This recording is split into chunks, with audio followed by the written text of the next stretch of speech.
السلام عليكم ورحمة الله وبركاته. أعوذ بالله من الشيطان الرجيم. بسم الله الرحمن الرحيم. الحمد لله رب العالمين والصلاة والسلام على رسول الله صلى الله عليه وسلم. Last time we stopped when we had seen some of the skirmishes and the battles that took place before the major battle of Badr. Inshallah, allow me today, we're going to go in details to know what really happened in the battle of Badr. If you can remember very well, one of the biggest skirmishes that were there was the battle of the Ashira. And this, the Prophet ﷺ came out with some men and they really wanted to capture the caravan of Abu Sufyan, but they missed it. So the Prophet ﷺ sent out two people to go and find more information about this caravan. So when this caravan was coming back from Asham, the Prophet ﷺ was informed that, you know what, the caravan of Abu Sufyan is coming with the wealth of the Quraysh. And the wealth of the Quraysh was so much. And all of these top people in Mecca, the likes of Abu Jahl, the Abu Lahab, they all had their wealth in this caravan. So when this caravan came, the Prophet ﷺ wanted to capture it. He went to the people of Medina and he made an announcement to the people that whoever needs to participate in this skirmish, let them come. The Prophet ﷺ didn't tell them that they were going to war, but most of them knew that they were going on skirmishes. So most of them came and some of them remained in Medina. So the Battle of Badr, this was the first major battle in the history of Islam. And it happened on the 17th of Ramadan in the second year of Hijrah. And before the battle happened, Allah Ta'ala had promised the Prophet ﷺ of victory. And Allah Ta'ala promised him either to have the caravan as the victory or even to be victorious over the Quraysh. So the Prophet ﷺ got some people to participate in battle, and there were over 340 people. But as the Prophet ﷺ vetted them, they reduced to a number that was known to be 313 men, and these men proceeded to Badr. So why did the Prophet ﷺ get to vet some people? Well, it was because some people were not in good situations to fight battle at that particular time. For example, we said yesterday that Uthman ibn Affan radiallahu anhu, his wife was very sick, and the Prophet ﷺ allowed him to stay and take care of his wife. And his wife was also the daughter of the Prophet ﷺ, who was known as Ruqayya bint Rasul radiallahu anha. So as the Prophet ﷺ proceeded, he sent out two men to the caravan, and he sent Talha ibn Ubaydah radiallahu anhu and Sa'id ibn Zayd radiallahu anhu. So as these men were at this caravan and they were spying them, Abu Sufyan, who at this particular time was not yet a Muslim, he saw them and he suspected them to be spies.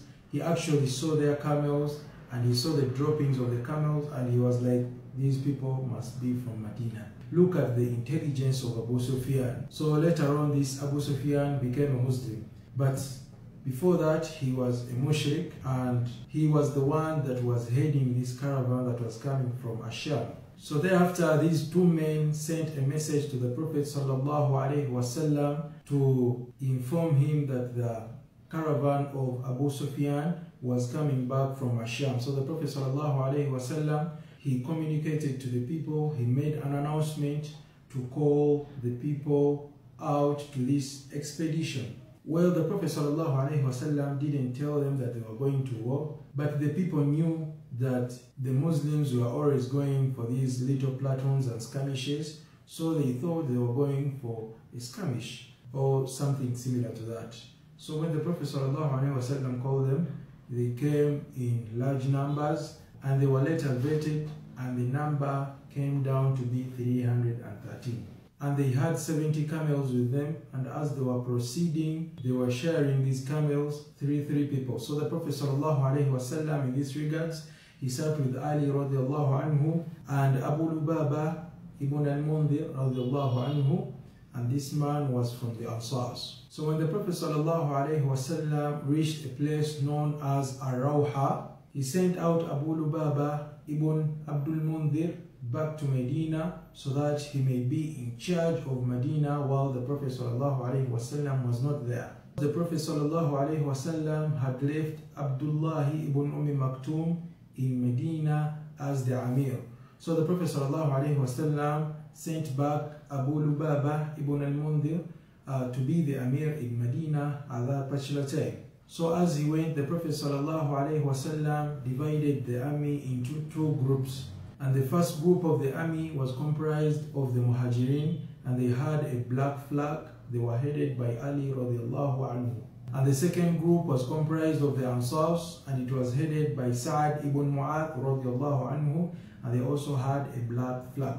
And the general flag was given to Mus'ab ibn Umayr radiallahu anhu, and it was a white flag. So on the right side of the army, the Prophet sallallahu alaihi wasallam put Az-Zubayr ibn Awwam with his horse, and the other one was Al-Miqdad ibn al-Aswad radiallahu anhu, and he was put on the left side of the battle. And with those who were on foot, the Prophet sallallahu alaihi wasallam put Qais ibn Abi Sa'sa'a radiallahu anhu. So thereafter, Abu Sufyan, after knowing that things are not good, he sent a message to the Quraysh to tell them or to inform them that their wealth was at stake at that particular time.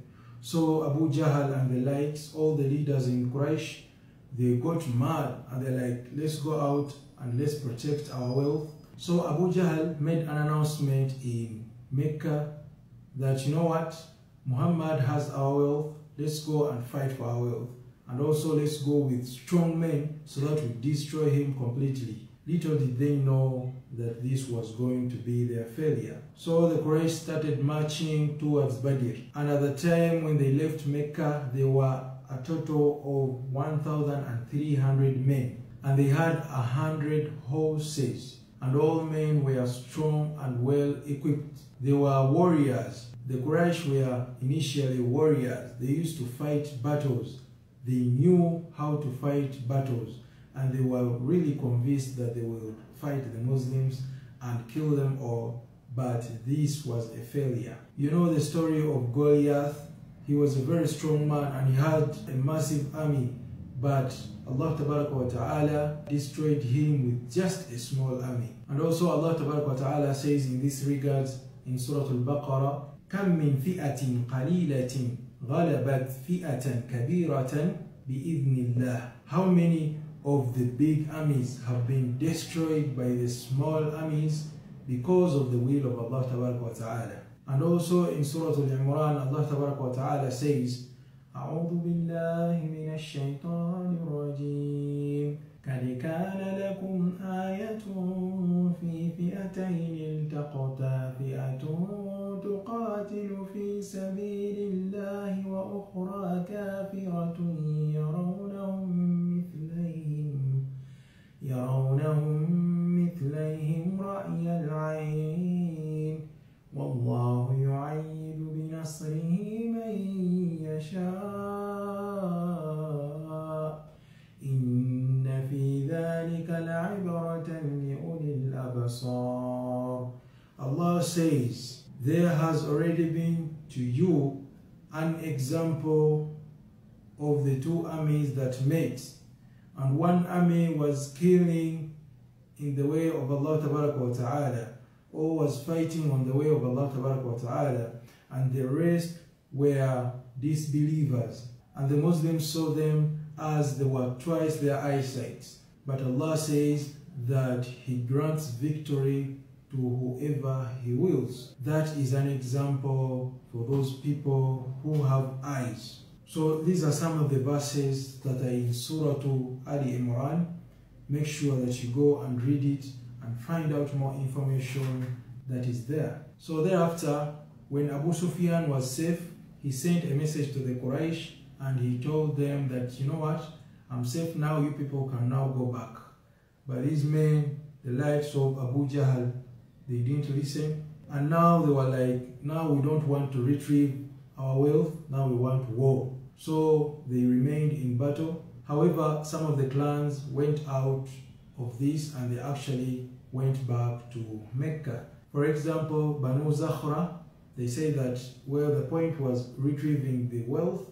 Since it's now in good hands, let's go back. So Banu Zakhra, they went back to Mecca. However, there was a clan that didn't attend at all, and this clan was the Banu Adi.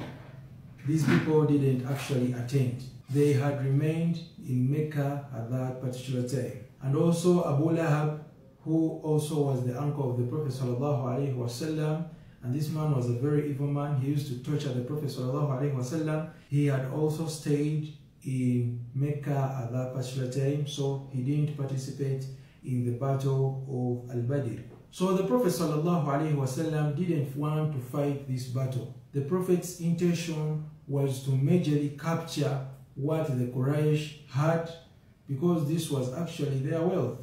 As we had said before, the Muslims were not going to steal this wealth, rather they were going to acquire what was theirs before, because they had been oppressed and their wealth was taken by these same people, the Quraysh. So they wanted to retrieve their wealth. So the Prophet ﷺ started asking opinions of his people, and he first turned to the Muhajirin and he asked them what was their opinion. Should we fight this battle or can we just go back to Medina? And from amongst the Muhajirin, Al-Miqdad ibn Aswad, he said that, O Rasulullah, we are not going to give you the answer that these people of Musa told Musa alayhi salam. When Musa alayhi salam told his people, you know what, let's enter and fight in the cause of Allah tabaraka wa ta'ala, they said, Allah tabaraka wa ta'ala said in Surah Al-Ma'idah, they said, فَاذْهَبْ أَنْتَ وَرَبُّكَ فَقَاتِلًا. You go and your Lord, you fight alone. إِنَّا هَاهُنَا قَائِلُونَ. Indeed, for us, we're going to stay here and we're going to wait for you. Well, some people didn't want to fight this battle because their concern was that they were less armed and they were few in number. So how could they fight this big army? But little did they know that Allah Tabaraka wa Ta'ala, if He decides a thing, He only says to it, be, and it is. So they won the battle and they went back to Medina rejoicing, and they were happy. They even got the booty of the war. And Allah Tabaraka wa Ta'ala speaks about this in the Holy Quran. Allah says in Surah Al-Anfal, أعوذ بالله من الشيطان الرجيم وإذ يعدكم الله إحدى الطائفتين أنها لكم وتودون أن غير ذات الشوكة تكون لكم ويريد الله أن يحق الحق بكلماته ويقطع دابر الكافرين. When Allah had promised you that you will definitely be victorious over one of the two armies, you had hoped that the easier one be yours, but Allah intended for you to go for the bigger one, because He wanted to cut off the backs of the disbelievers. So thereafter, when the army had reached a certain area, they camped, and the Prophet ﷺ, he went out with Abu Bakr as-Siddiq, and they went to find some intelligence. So when the Prophet ﷺ and Abu Bakr went out, they found an old man, and they actually asked him some questions. And they asked him, where are the Muslims? So this old man gave them information about the Muslims, and they found out that he was really accurate about the information that he gave them.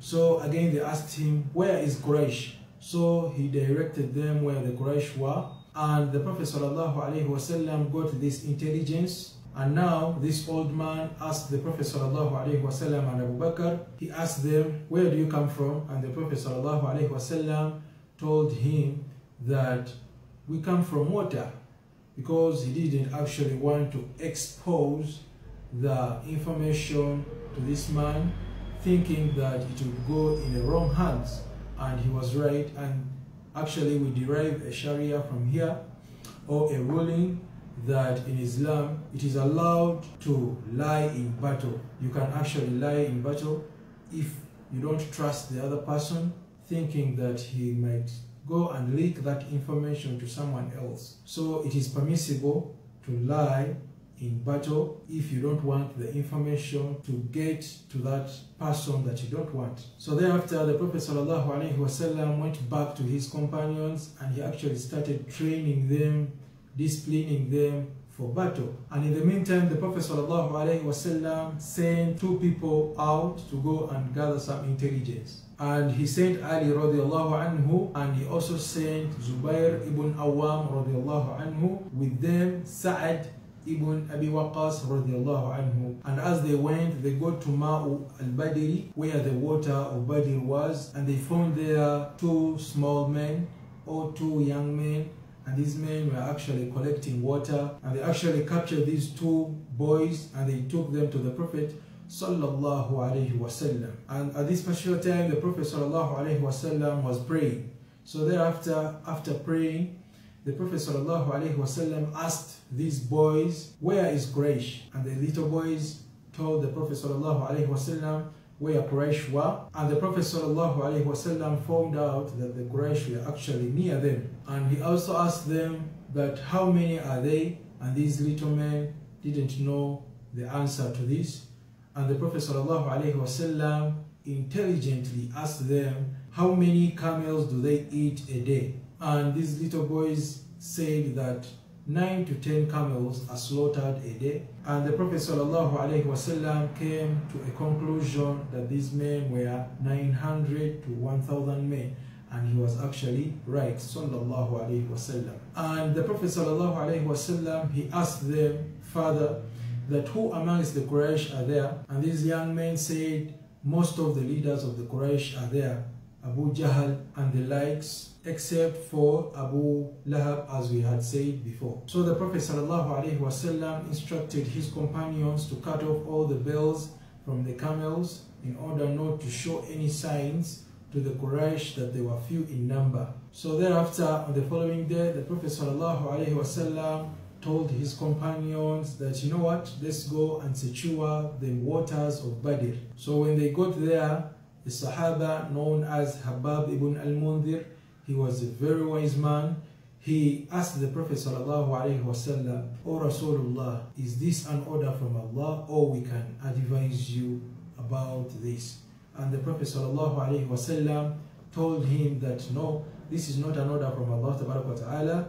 We can actually advise ourselves. So the Sahaba advised the Prophet ﷺ to go and capture the other water body that was also at Badr in order to prevent the Quraysh from having any water. And he also advised the Prophet ﷺ that our camels won't be able to move at this type of soil, so let's shift at the other place. And they actually shifted to the other place in Badr, and they got hold of the place. They actually surrounded all the water, and they secured all the water, so Quraysh couldn't come and take the water for themselves, because they were actually cut off from this. So on the other side, Abu Jahl and all the leaders of the Quraysh, they were rejoicing. They were so happy. They were partying all night, and yet they had a war to fight tomorrow. So they got hangover at the time of war. So this is one of the reasons why they actually lost the war. So in the meantime, a Sahaba named as Sa'ad ibn Mu'adh radiallahu anhu, he decided that, you know what, let's build a headquarter or a place where the Prophet ﷺ will be. And this was at a place known as Al-Arishi. So at this place, Al-Arishi, all the Sahabas came together and they actually built a house for the Prophet ﷺ, and this is where he was before the battle. And in current time, there is a mosque that is at Arishi. So at that night, while the soldiers of the Quraysh were busy rejoicing and partying all night, the Muslims were busy sleeping. And Allah Tabaraka wa Ta'ala told us in Surah Al-Anfal, remember the time that yawning overtook you. We blessed you with good sleep. We caused the rain to cleanse you, and for the whispers of the devils to go, and in order for you to be steadfast. So Allah caused the rain to rain upon the Muslims at that night in order to cool them up and also to make them steadfast. So when they woke up in the morning, they were fresh and they were strong and they were ready to fight the battle of Badr. And in the meantime, Allah wa Ta'ala showed the Prophet sallallahu alaihi wasallam a dream. And in this dream, Allah showed him that the Quraysh were indeed few in number in order to make him strong and to actually fight the battle. And Allah says in this regards, A'udhu billahi minash shaitanir rajim, إِذْ يُرِيكُمُ اللَّهُ فِي مَنَامِكَ قَلِيلًا.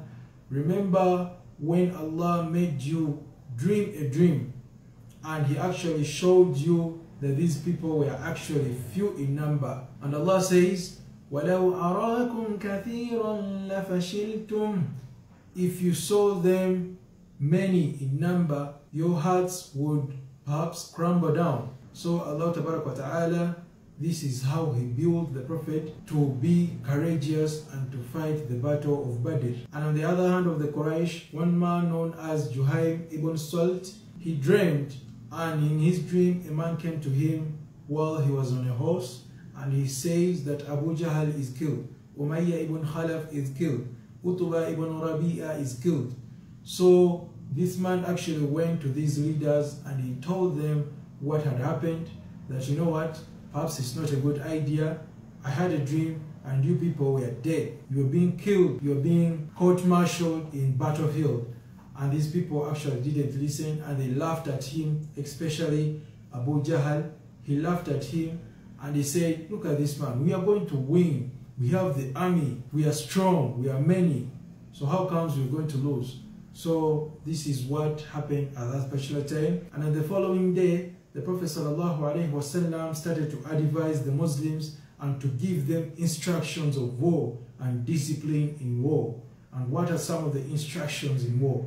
Allah Ta'ala reveals some verses in the Holy Quran regarding this issue. Surah As-Saff, verse number 4. Allah Ta'ala says, إِنَّ اللَّهَ يُحِبُّ الَّذِينَ يُقَاتِلُونَ فِي سَبِيلِهِ صَفًّا كَأَنَّهُمْ بُنْيَانٌ مَرْصُوصٌ. Allah loves those people who stand in a straight line while they're going to fight a battle in the cause of Allah Ta'ala. So this was the formation of the Muslims. The Prophet himself sallallahu alaihi wasallam went and he corrected the lines in the battlefield, and all the Sahabas were straight in a line and they were strong and brave, ready to face the non-Muslims at that particular time.